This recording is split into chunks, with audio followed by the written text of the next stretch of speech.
اعوذ باللہ من الشیطان الرجیم بسم اللہ الرحمن الرحیم قال اللہ تعالی عز وجل یا ایہا الناس اعبدوا ربکم الذی خلقکم والذین من قبلکم لعلکم تتقون۔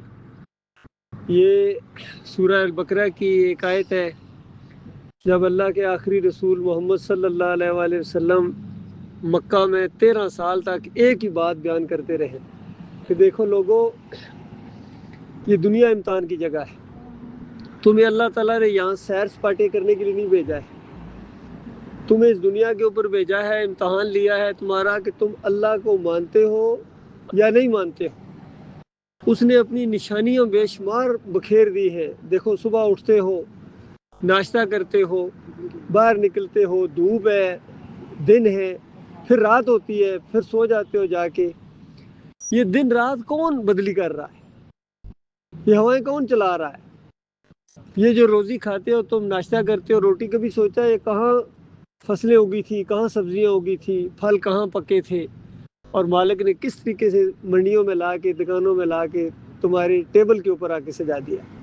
یہ کھلا رہا ہے، ایسے نہیں کھلا رہا ہے، اس کا ایک مقصد ہے، اور ہمیشہ نہیں یہاں ہوتا رہے گا، ایک دن مرنا ہے، اور مرنے کے بعد سارا نتیجہ آپ کے سامنے آ جائے گا کہ کیا دنیا میں کس لیے گئے تھے، کرتے کیا رہے تھے، اور کیا کما کے لائے ہیں۔ اس کے اوپر آپ کا دار و مدار ہے ہمیشہ کی زندگی کا۔ اس دنیا کے بعد ایک اور زندگی ہے۔ جب انسان مرتا ہے، فرشتے اس کی روح نکال کے لے جاتے اوپر، برزخ کا ایک دور گزرے گا قیامت تک، اور قیامت والے دن سارے مردے زندہ کیے جائیں گے، سارے گٹھے ہوں گے ایک میدان کے اندر، اور اسی نقطے کے اوپر فیصلہ ہوگا کہ بتاؤ تمہارا رب کون تھا، تمہارا الہ، تمہارا معبود کون تھا، کون تھا جو تمہیں کھلاتا تھا، پلاتا تھا، جب تم بیمار ہوتے تھے شفا دیتا تھا، وہ کون تھا۔ اگر دنیا میں آپ نے اللہ تعالیٰ کو اپنا اکیلا معبود مانا ہے تو مرنے کے بعد بھی آپ کو سکون ملے گا، اور اگر دنیا میں آپ نے اللہ کے علاوہ دوسروں کے سامنے جھکے ہیں، اللہ اولاد دے دے، یہ پیراں دیتا ہے، یہ غوث بخش ہے، یہ فلاں کی وجہ سے ہوا ہے، اچھا یہ جناب داتا صاحب ہے، روزی دیتے ہیں، یہ مشکل کشا صاحب ہے، یہ مشکلوں کو حل کرتے ہیں، ہماری ان کے آگے، ان کے اللہ کے آگے۔ اس طرح اگر یہ ذہن بنایا ہوا تھا پوری دنیا میں تو پھر آپ نے اپنے رب کو تو پہچانا ہی نہیں۔ عبادت کب کرو گے، اس کے حکم کب مانو گے؟ آپ نے پہچانا ہی نہیں اپنے رب کو، آپ کا رب کون ہے۔ دنیا میں اس نے بتایا ہے تو تمہارا رگ تمہاری شارگ سے زیادہ قریب ہے، وہ پکارنے والے کی پکار کو سنتا ہے۔ عربی میں پکارو، پشتو میں پکارو، بنگالی زبان میں پکارو، جرمن زبان میں، جاپنیز میں، ہر زبان کا وہ خالق ہے، ہر زبان کا رب ہے، اور پکارنے والے کی پکار کو سنتا ہے، فیصلہ صادر کر دیتا ہے۔ اس کو چھوڑ کر اگر آج آپ نے دوسرے یہ در ڈھونڈے، جس طرح فلاں دربار ہے جی، درگاہ ہے جی، فلاں کے وسیلے سے ہوتا ہے جی، بر امام کھوٹی کھری کرتے ہیں جی، داتا صاحب ہیں جی، نگری ہے ان کی، عرس ہو رہا ہے جی ان کا، چلو چلتے ہیں ذرا، بڑا مزہ آئے گا۔ اچھا، یہ قبر پرستی کا ایک جو بازار گرم کیا آپ نے، پوری قوم لگی ہوئی ہے، بڑے بڑے علماء لگے ہوئے ہیں، سیاسی لیڈر لگے ہوئے ہیں، عسکری لیڈر لگے ہوئے ہیں، وہ کوئی نہیں، ان کو اللہ نے ان کو پیدا کیوں کیا ہے؟ ہم نے اپنا ملک لیا تھا، ایک سیاسی نعرہ تھا، پاکستان کا مطلب کیا، لا الہ الا اللہ، کہا تھا یا نہیں کہا تھا؟ بڑوں سے پوچھو، بوڑھوں سے، کہ اللہ کے علاوہ کوئی معبود نہیں ہے۔ ابھی 14 اگست آ رہا ہے، اس کا آزادی کا جشن منائیں گے، بتاؤ تم آزاد ہو یا غلام ہو؟ آزاد ہو یا غلام ہو؟ بتاؤ، یہودیوں کے غلام ہو، عیسائیوں کے غلام ہو، ہر ایک قوم تمہارے اوپر قرضے تمہارے کندھوں کے اوپر چڑھے ہوئے ہیں، کوئی سکون نہیں ہے میرے بھائیو، باہر والا بھی مارتا ہے اور اندر والا بھی مارتا ہے۔ اس کی وجہ کیا ہے؟ اس کی وجہ یہی ایمان کے اندر خرابی ہے، جس کو شرک کہتے ہیں، اور شرک انسان کے اندر آ جائے اس کا کوئی عمل اللہ قبول نہیں کرتا ہے، شرک کے ساتھ کوئی عمل اللہ قبول نہیں کرتا ہے۔ سورہ لقمان کے اندر لقمان رحمۃ اللہ علیہ اپنے بچے کو کہتے ہیں، یا بنیا لا تشرک باللہ ان الشرک لظلم عظیم، اے میرے بچے اللہ کے ساتھ شرک نہ کرنا۔ یہی ایک نیک آدمی کو اپنے بچوں کو وصیت کرنی چاہیے کہ میرے بچوں اللہ کے ساتھ شرک نہ کرنا، شرک بہت بڑا ظلم ہے، اللہ کو گالی ہے۔ اللہ کو گالیاں دینے کے بعد اگر انسان سمجھے کہ مجھے جنت ملے گی، کہ میری نمازیں قبول ہے، یا میرے روزے اور حج اور عمرے قبول ہے، تو یہ اس کی بہت بڑی نادانی ہے، بہت بڑی جہالت ہے۔ لہٰذا رخ کرو اپنے مالک کی طرف، اپنے رب کی طرف، شرک کو چھوڑو، تھوکو ان فرقوں کے اوپر، مسلک پرستوں کے اوپر جنہوں نے اللہ کے دین کو بگاڑ دیا ہے، آج کھچڑی بنا دی، دین سمجھ ہی کو نہیں آ رہا لوگوں کو، کیا اللہ کی وحدانیت پیچھے چلی گئی، ان مردوں کی داتائی دستگیری حاجت روائی آگے آ گئی۔ تو اسی وجہ سے زندگیاں تنگ ہیں، تلخ ہیں زندگیاں میرے پیارے بھائیوں، لہٰذا اپنے اللہ کی طرف رخ کرو، اپنی آخرت کی فکر کرو، قو انفسکم واہلیکم نارا، اپنے آپ کو اور اپنے اہل و عیال کو بچاؤ جہنم کی آگ سے، یہ موقع ہے۔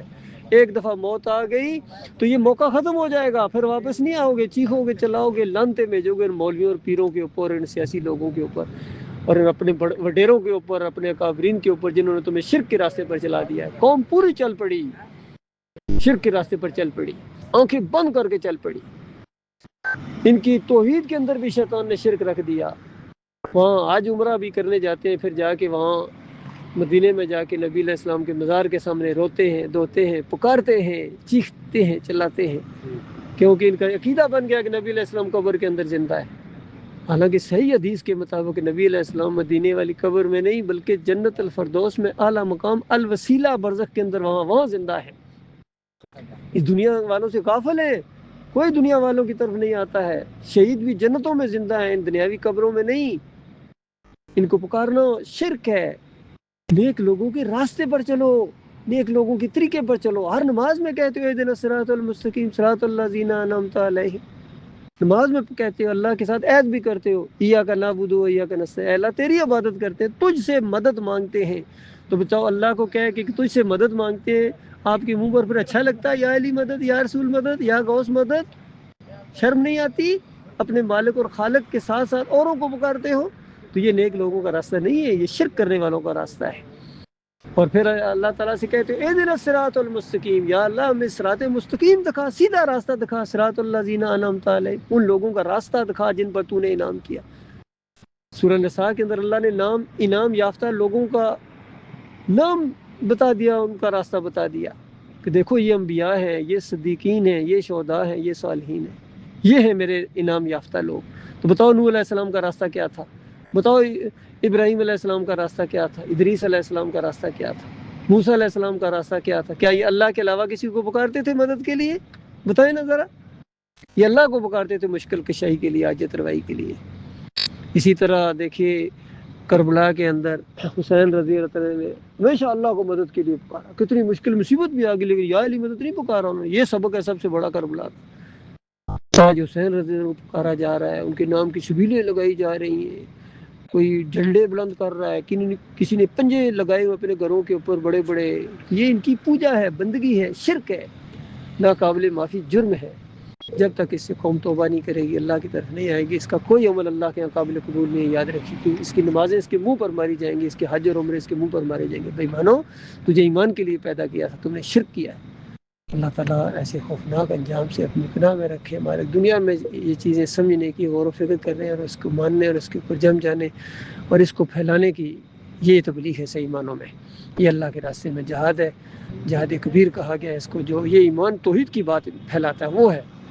باقی جو شرک پھیلا رہا ہو، چاہے اس کا نام تبلیغی جماعت ڈال دو یا جو مرضی کر دو، جس طرح تبلیغی جماعت پھیلی ہوئی ہے، رائے ونڈ والے، یہاں مسجد نور والے شرک پھیلا رہے ہیں، ان کی کتابوں کے اندر شرک بھرا پڑا ہے، یقین کیجیے، قبر پرستی کا پورا مواد ان کے اندر ہے۔